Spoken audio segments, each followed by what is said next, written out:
ভালো একটা ছেলে, তাকে একটা ভালো জায়গায় প্লেস করা চাপের ব্যাপার। থেকে এই ছেলেটা পড়াশুনো বন্ধ করে দিয়ে কিছু জিজ্ঞাসা করতে বা বলতে আমি একটু ভয় করেছে। রাঁচিতে প্যারেন্টিং এর একটা টাফনেস সবসময়ই ছিল না।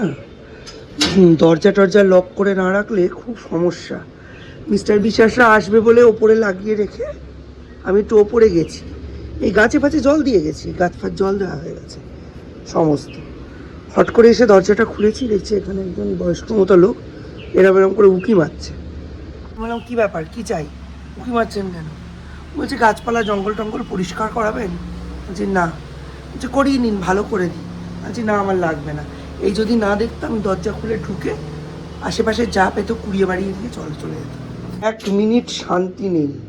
রাস্তার ওপর বাড়ি, এক বাপের এক ছেলে, শুনতে খুব ভালো, পিছন ফেটে যায়। ড্রায়ারে ওয়াশ হয়ে ড্রাই হচ্ছে, তারপর এখানে মেলে দেবো। এগুলো রাজনীতি বুঝলেন সংসারে। মিস্টার বিশ্বাস এসেই আগে এখান দিয়ে গাড়ি ঢুকিয়ে রেখে দেবে, তখন আর এটা পাতা যাবে না। ওই জন্য আগে আমার ব্যবস্থা করে নিলাম। দেখাই আমার কুমড়োর চারায় যে জল দিয়েছি তো, তাই চুলগুলো একটু পাট হয়ে পড়ে গেছে। নইলে দেখুন কোথা দিয়ে বেয়ে বেয়ে কোথায় উঠেছে, দেখেছেন? দিদি একটা বাড়ি রান্নার কাজ নিয়েছে 3,500 টাকা। কালকে এসে বলছে আমি রান্না করবো না। ওই বাড়ি 9 দিন কাজ করেছে। আচ্ছা কেন? বলছে নামেই ব্রেকফাস্ট লাঞ্চ ডিনার, হ্যাঁ ভদ্রমহিলার পেসমেকার বসানো, লাংসে ইনফেকশন, 10 পদ রান্না করতে হয়। 10 পদ? বলছে হ্যাঁ, দই দিয়ে চিকেন, এঁচোড়, পমফ্রেট কারি সর্ষে পোস্ত দিয়ে এইরকম, প্লাস কাঁচা উচ্ছে থেতো করে রস মুখের সামনে ধরতে হয়। অনেক কাজ, মানে এইটুকু রান্না, প্রচুর কাজ। এই বাড়ির মাইনে 6,000 টাকা হওয়া উচিত। দেখো তুমি কি করবে, আমি কি বলবো। কাজের লোকেদের ওপর কোনো জোর করা যাবে না, দয়া করে মুখের সামনে ধরবে যা রান্না করে সেটাই খেতে হবে। উপরন্তু এই যে কবে থেকে দেখছি বাইরে 2-3টা করে বাসনপত্র পড়ে আছে, দেখতে দেখতে সপ্তাহে একবারই বলা যাবে, বেশিবার বললে বলবে ঠিক আছে তাহলে লোক দেখে নাও। মানে সব মেজে যায়, যেগুলো দেখে চায়ের বাসন কড়াই একটু পুড়ে গেছে একদিনে নিয়ে বসে, মানে সপ্তাহে একদিন না, একদিন ছাড়া একদিনে নিয়ে বসে। জানে চিনিয়ার অনেকগুলো কড়াই আছে, চিনিয়ার শাশুড়ি তাল সোনা না দিয়ে যান, তাল কড়াই দিয়ে গেছে। ওই যে এসে গেছে, আসেন।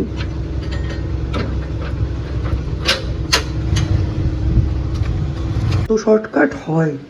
কালকে এসে চা বসিয়েছি, মাথার ঠিক নেই তো গরমে বেশি পরিমাণে জল দিয়ে চা বসিয়েছি, চা রয়ে গেছে। আজকে এটাই উজাড় করবো। 1 টাকা করে আজকে থেকে দুধের দাম বেড়ে গেল। এই হচ্ছে জীবনদায়ী বটিকা, এটা হচ্ছে প্রেশারের ওষুধ। এই রকম লোকের সঙ্গে ঘর সংসার করতে গেলে এটা খেতে হবে। হসপিটালে 5 দিন শুয়েছিলাম অপারেশনের পরে, প্রেশারের ওষুধ দিতে লাগেনি। যেদিন বাড়িতে ঢুকলাম তার পর দিন থেকে লাগে। গরম, কালকে এত গরম, মানে মনে হচ্ছে চামড়া শুকিয়ে নিয়ে চলে যাচ্ছে। আর জল তুলব না এখন।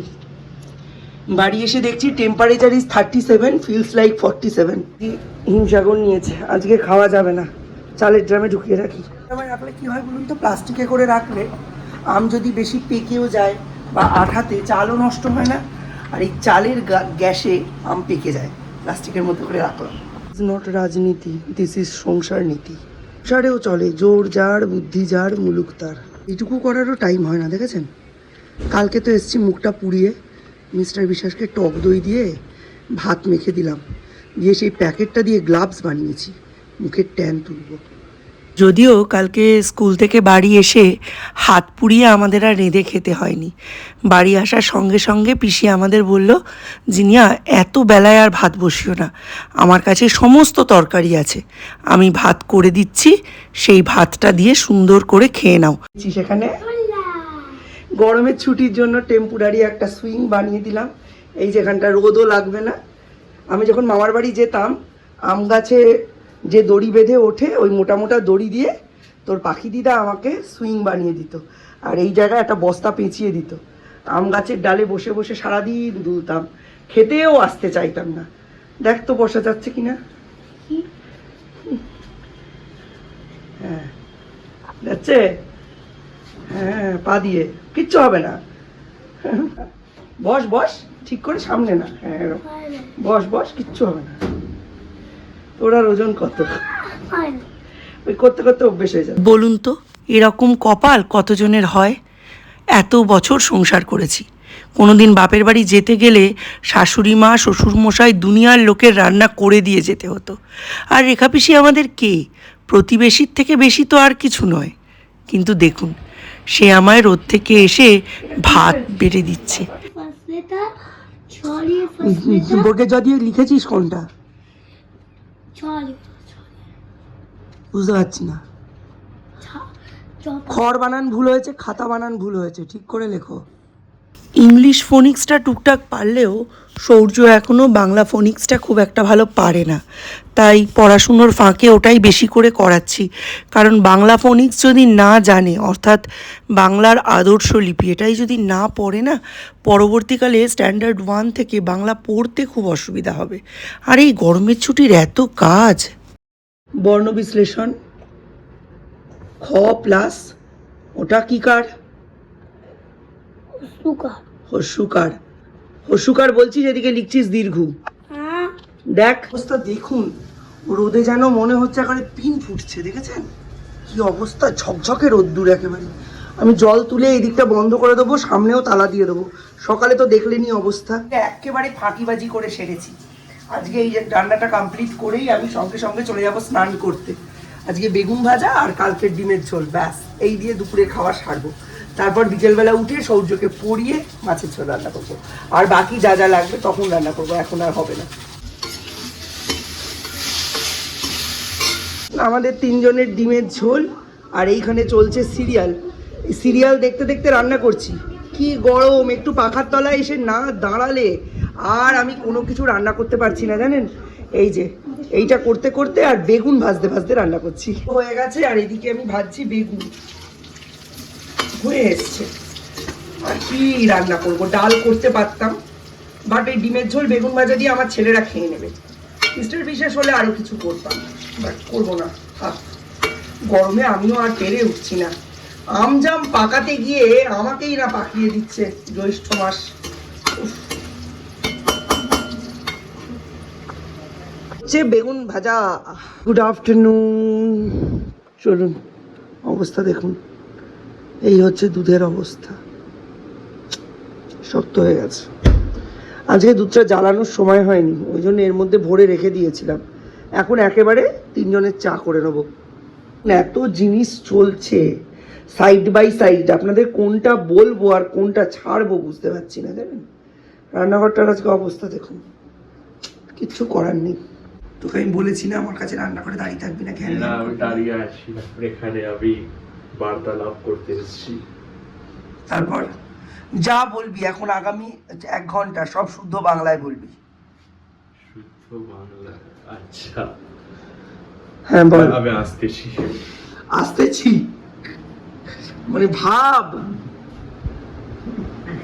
সকাল থেকে এই ছেলেটা পড়াশুনো বন্ধ করে দিয়েছে। কখন পড়েছে যাই হোক আমি দেখিনি। বিকেলে তো উঠলি তুই 7:30টায়, তোর বিকেল কোথায় আছে? তোর তো সন্ধে। আর উঠে তুই 40 মিনিট বাথরুমে বসে থাকবি। একদম পড়াশুনো মাথায় উঠে গেছে, ওর কোনো কিছু হবে না। নিট ফিট গিট আর কত দেবো মানে? তোর এখনো কত পরীক্ষা দেওয়া বাকি আছে? সায়েন্স নিয়েছো মানে সারা জীবন পরীক্ষা, এটার কোনো শেষ নেই। এবং কেউ তোমায় তার নম্বর জিজ্ঞেস করবে না। লজ্জা লাগে না বলতে?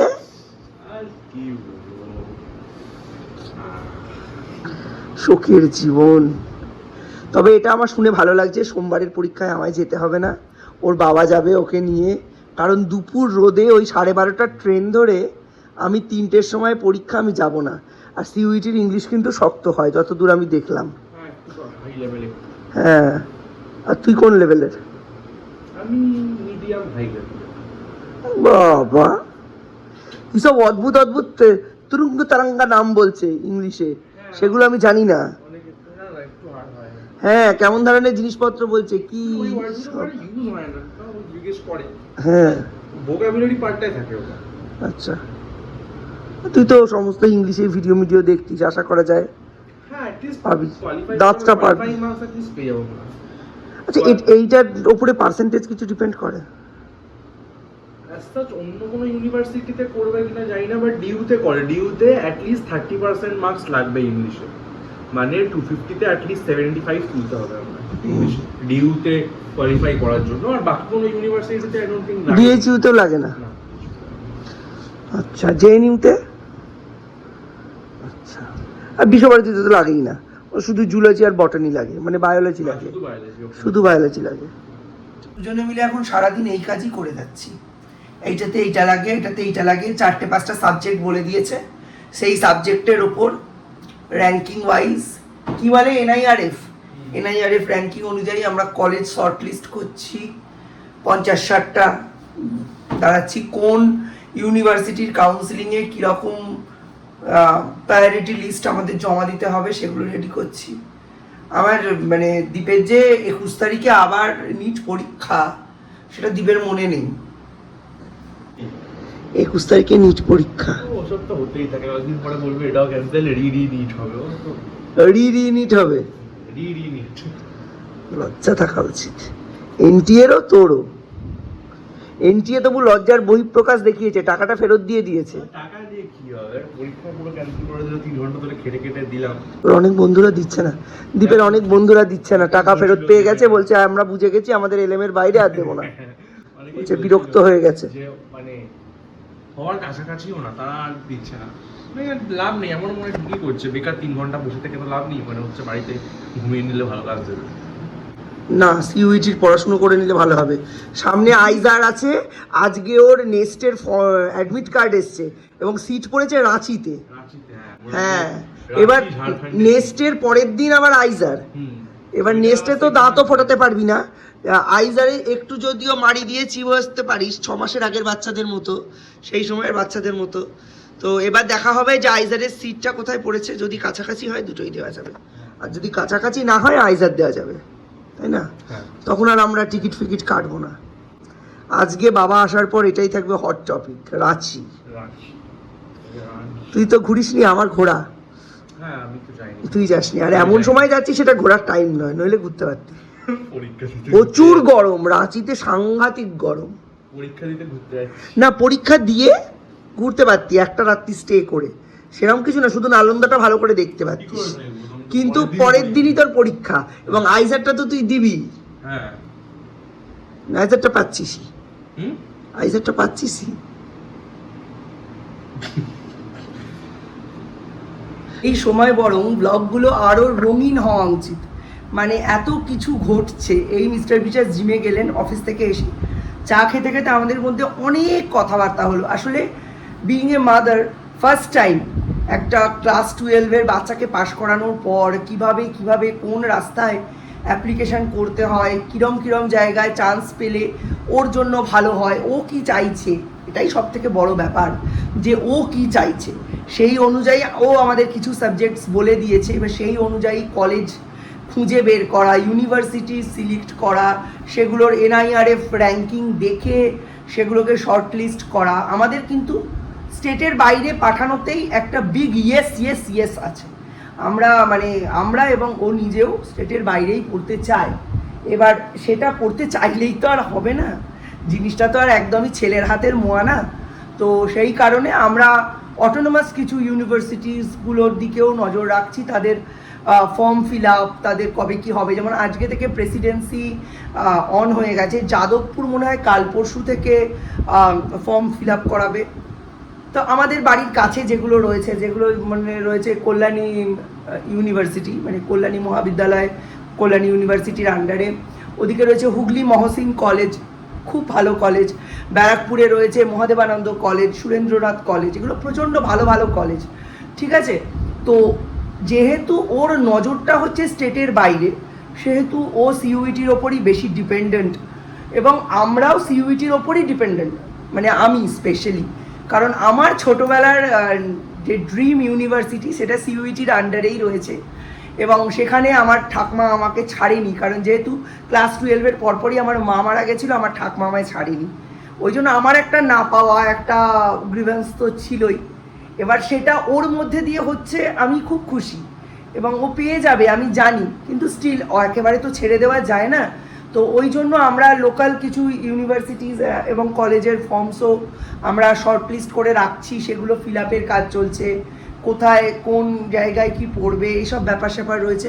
তবে একটাই খুব সমস্যা হয়ে গেল, ও সম্ভবত নেস্ট বা নাইজার কোনোটাই দিতে যেতে পারবে না, কারণ তার পরের দিনই আইজার, নেস্টেও পাবে না আমি জানি, তবে ও পরীক্ষাটা দিত যদি এটা কাছে হতো, এখনও দিতে পারে যদি আইজারের সিটটাও ওই বেল্টেই হয়, তাহলে একবার খরচা করে গেল, যাতায়াত, ট্রেন ভাড়া, হোটেল খরচা, পরীক্ষার একদিন আগে এবং একদিন পরে অবধি হোটেল খরচা মিলিয়ে 10 থেকে 15,000 কি 20,000 টাকা লাগবে দুটো পরীক্ষা দেওয়ার জন্য, যে দুটোতে ওর হবে না, ও জানে হবে না, আমিও জানি হবে না, কিন্তু আমরা জাস্ট পরীক্ষা দেওয়ার আনন্দে পরীক্ষাটা দিতে বলছি, শুধু দেওয়ার আনন্দের জন্যেই 15-20,000 টাকা খরচ করতে চাইছি, যাতে ও বুঝতে পারে ওর সামনে যে রাস্তাটা ও চুজ করছে সেটার জন্য ও কতটা যোগ্যতা সম্পন্ন।